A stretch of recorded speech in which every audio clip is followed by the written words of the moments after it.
शिवभोजन थाळी महाविकास आघाडीनं गरिबांसाठी सुरू केली होती। या मतांचा या सरकारला फायदा होत नसल्यानं ती योजना बंद करण्याचा निर्णय घेतला असेल अशी टीका संजय राऊतांनी केली आहे। तर लाडकी बहीण योजनेवरून विजय वडेट्टीवार आणि रोहित पवार यांनीही निशाणा साधलाय।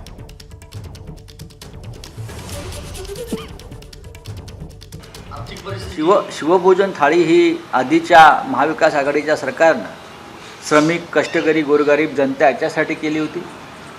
पण सरकारला आता ते गोरगरिबांना अन्न पुरवणं परवडत नाही, कारण त्यांना राजकारणात त्याचा उपयोग नाही आहे।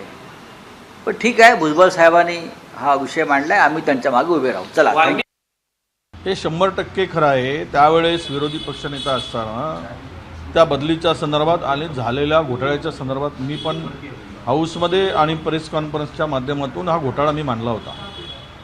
परंतु सरकार ढिम्मा आहे, त्यावेळेस काही चौकशी केली नाही। एक मंत्री स्वतःच्या मर्जीनं काम होत नाही म्हणून, भ्रष्टाचार करता येत नाही म्हणून 4-4 सचिवांच्या बदल्या करतो, 2 आयुक्तांच्या बदल्या करतो। हे सगळं जे आहे, मग त्यावेळेस मला वाटतं की त्यांच्या भ्रष्टाचारावर पांघरून घालण्यासाठी किंवा त्याला मदत करण्यासाठी या सचिवांच्या बदल्या केल्या गेल्या का?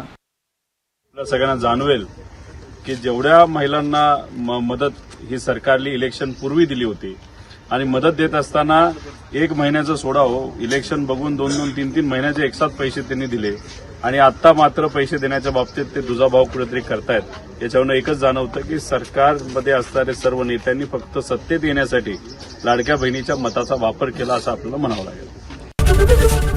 एबीपी माझा, उघडा डोळे बघा नीट।